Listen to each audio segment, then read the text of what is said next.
The annual pilgrimage to Mecca, or the Hajj, is the fifth pillar of Islam. The events of the Hajj are connected with Abraham, Hagar, and Isma'il, and are located in and around the holy city of Mecca. They were given a definite shape by the Qur'an and the Sunna of the Prophet Muhammad, but they uniquely tie in the faith of Islam and Muslims with the earlier tradition, going back through Abraham and Isma'il to Adam and Eve. Abraham, according to both Bible and Qur'an, was married to Sarah, but she was unable to have children. Abraham took a second wife, Hagar, an Egyptian, and together they had Isma'il. Later, Sarah was also blessed with a son in her old age, Isaac. According to the Bible, Sarah wanted Hagar and Isma'il sent away, and Abraham finally agreed to do this after receiving a message from God, which said that God would protect them and raise up a mighty nation from Isma'il. When Abraham, Hagar, and Isma'il went into the desert, they were guided by God to the site of the present-day city of Mecca, where Abraham left them. They grew short of water. Hagar left the young Isma'il to go in search of it. She ran to the top of each of two small hills, al-Safa and al-Marwa, to look for any sign of water. Finding none, she became more frantic and ran backwards and forwards between the two hills. She returned to Isma'il only to find that he had dug his heels into the ground and God had caused a spring of water to well up in that place. This was named Zamzam and flows to this day in the same place, which has now been incorporated into the Sacred Mosque. Abraham, or Ibrahim, continued to visit his family in Mecca, and on one of these visits, he and Isma'il rebuilt the Kaaba, the building that stands to this day at the center of Makka. After they had completed the building, they walked around it, giving thanks and praise to God. The Kaaba is held by Muslims to be the first building on earth built for the worship of God. A white stone was brought by Angel Jibril from heaven and was incorporated into a corner of the Kaaba. Over the centuries that followed, during which the Kaaba became a place for idol worship before the time of Muhammad, this stone turned black. This black stone is reverenced by visitors to the Kaaba today. The Bible and Qur'an agree that Ibrahim was put to the test by God. He was asked to sacrifice his son. The Bible names him as Isaac. The Qur'an is not explicit about which son was to be sacrificed. Muslim tradition has overwhelmingly understood this to be Isma'il. According to the Qur'an, this was a double test of obedience. Isma'il knew that he had been called by God to be sacrificed by his father, and he submitted to the will of God. When they were on their way to make the sacrifice, they were tempted by the devil to rebel against God's command and not go through with it. They threw stones at the devil to resist his temptation and drive him away. They arrived at the place of sacrifice, but God stopped them just before the act was committed. They had proved their obedience in this ultimate test. They sacrificed a ram instead. This is the sequence of events that is reenacted and commemorated at the annual pilgrimage of the Hajj. The fact that the Hajj is part of a tradition that goes back through Muhammad, through Ibrahim, to be linked with Adam and Eve, demonstrates that Islam is part of the Abrahamic family of faiths, of which Muhammad is held by Muslims to be the last and the seal of the prophets. The Hajj takes place only once each year on 5 days in the 12th month of the Islamic calendar, Dhul Hijjah. Every adult Muslim should make the Hajj once in his or her lifetime, provided that they have the money and health to do so. Having enough money means being able to afford to travel without compromising the well-being of one's family. Many millions of Muslims are too poor and will never be in a position to make the journey. Many can only afford it when they are older and their families can fend for themselves. Some of those who die before they can perform the Hajj have children who are able to perform it later in their name. Before the pilgrims enter the area surrounding Mecca, they are required to enter the state of Ihram. They put on special clothes, often referred to as Ihram, and ordinary physical pleasures and acts are forbidden. For men, Ihram comprises 2 plain white sheets of unsewn cloth wrapped around the body. For a woman, it is a simple dress. This symbolizes the absolute equality of human beings, as our ordinary clothes often say a lot about how rich we are or which culture we come from. As the 1960s American civil rights activist Malcolm X put it, Islam is colorblind. From this time on, the pilgrims have entered into a state of purity and peace, dedicated only to the service and worship of God.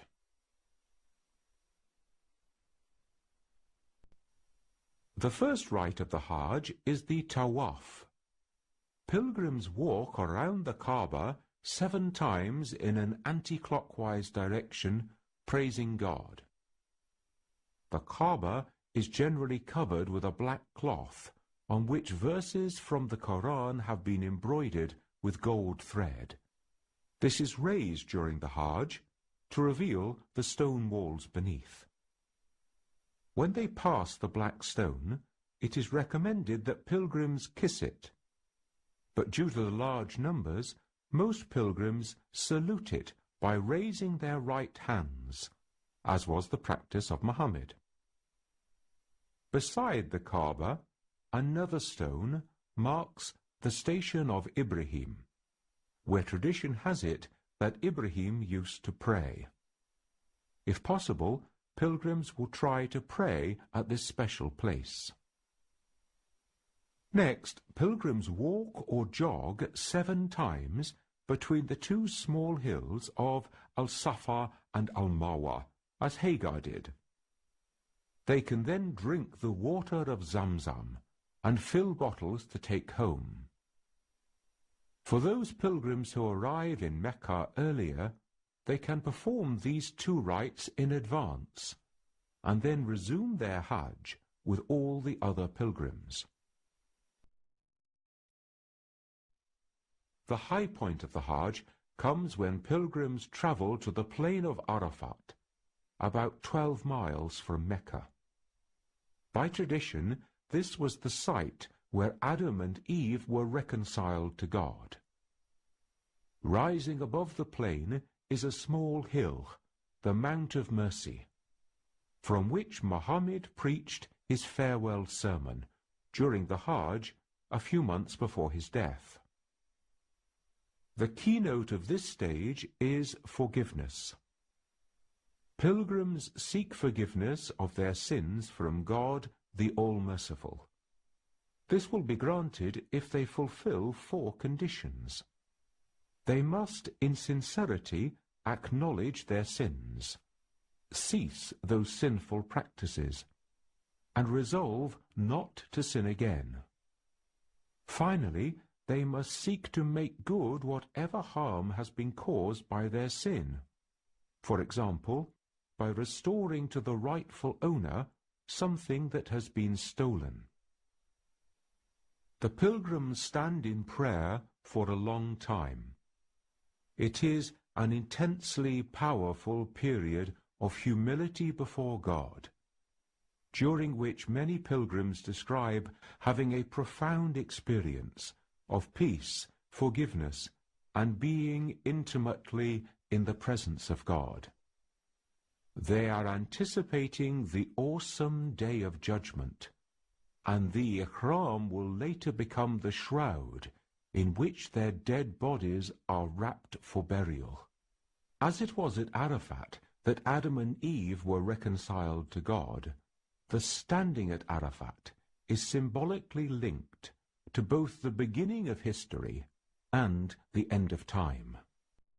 The last rite takes place in Mina and is the stoning of the pillars in remembrance of the way that Ibrahim and Isma'il threw stones to drive away the temptations of the devil. This takes place over 3 separate days. The day of the first stoning is also the festival of sacrifice, or Eid al-Adha, which is celebrated not just in Mecca, but throughout the world, wherever there are Muslims. On the Hajj, pilgrims commemorate the sacrifice of the ram by Ibrahim and Isma'il by making their own sacrifice of a sheep, goat, or camel. Nowadays, many pilgrims pay for an animal to be slaughtered humanely. The vast amounts of meat produced are sent for distribution to the poor in different countries. Away from the Hajj, Muslims also sacrifice an animal and distribute some of the meat to the poor and needy as qurban, thus carrying out their duty to give help to others.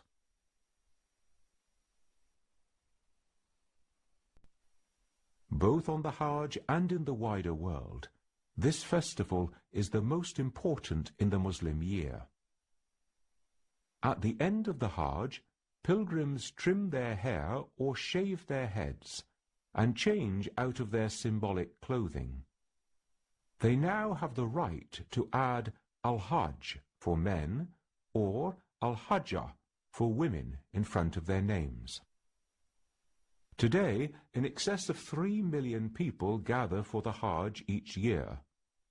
The pilgrimage, travelling, and being in the heat of the Arabian desert is grueling.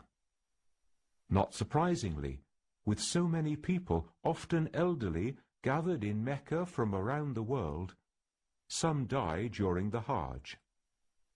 To die in this way is considered by some a great blessing, and to be buried in Mecca or Medina is a great privilege. Some pilgrims return over the years to repeat the experience, but most do it once only. It has a major impact which remains with them for the rest of their lives. For those who are able to visit Mecca at other times of the year, it is possible to make the minor pilgrimage, or Umrah, which consists only of the first 2 parts, the circling of the Kaaba and running between the 2 hills. The remaining rites are only performed once a year during the Hajj. Huge crowds gather to make Umrah during Ramadan. After they have completed their Hajj or Umrah, most Muslims will go to make a ziyarah or visitation of the Prophet's grave in Medina. Here they will pray to God and ask the Prophet to add his prayers to theirs. Many will go on to visit the tombs in the graveyards in Medina, especially those of Fatima, the Prophet's daughter, Hassan, his grandson, and those of his other wives. Based on a hadith, many try to remain 8 days in Medina and pray the prayers that occur on those days in the Prophet's mosque. By so doing, they hope for the Prophet's intercession on the Day of Judgment. Traditionally, pilgrims on their way home went via Jerusalem and Hebron to visit sites associated with the Prophet Muhammad and the earlier prophets, especially Abraham and his family. In addition, traditionally Shia pilgrims visited holy sites in Damascus and Iraq. And the Hajj is a fantastic experience because you have the very pure, very simple rituals. It is to walk, it is to go in a procession around the Kaaba, it is just to stand in total humility in front of God among other Muslims, it is to drink a bit of water, Zamzam, it is to throw pebbles at those columns representing the devil. So all things that are accessible to every human being, whatever his background, his level of culture. So you could say that the ritual investment is very limited, it's very simple, it's very pure, but the spiritual benefit is enormous. It is enormous because you are brought back to the essential, and you are brought back to the Muslim history. It relates you to Abraham who built the Kaaba, but it also projects you into your own future and shows you the end of the whole story, which is the day of resurrection. Because when we are all in Arafat, it is like a rehearsal of the day, for the day of judgment, and it transcends history from this point of view. You are in another dimension of reality. It's not just being in Mecca relating to past history, Abraham, or being with the rest of the community there. It is also making you think of what you will have to go through one day with the judgment with all the other Muslims. I am lucky that I have performed Hajj more than one times, and for me Hajj is a journey of regeneration of my spirituality, and it is a journey of piety and devotion towards God. At the same time, I personally felt when I was performing Hajj that it is a great international festival of brotherhood and equality. Also, I think that Hajj is a great experience that has forced many of us to rearrange our thought patterns and our lifestyles. There is a hadith from the Prophet, peace be on him, who says the whole Hajj is summarized in Arafat. And the reason is, in Arafat, you feel standing before God without any mediation. You feel you are anticipating the day of judgment, everyone there, with all their different cultures, different ranks, different positions, are standing in one simple white clothes, calling their Lord, talking to their Lord, asking forgiveness, asking whatever they want, and you really feel that there is no one on this earth that could help you, on whom you could rely, except the one Lord to whom everyone is turning. It gives a collective sense of turning towards the Lord, which is very, very pleasant. You feel that you are not alone in this respect, although faith is a private thing in your heart, but suddenly you see that it's not private. It's something which is in the heart of everyone around you. Everyone is calling upon one thing which is loved by everyone there on that one plane. And that is really, really a nice experience.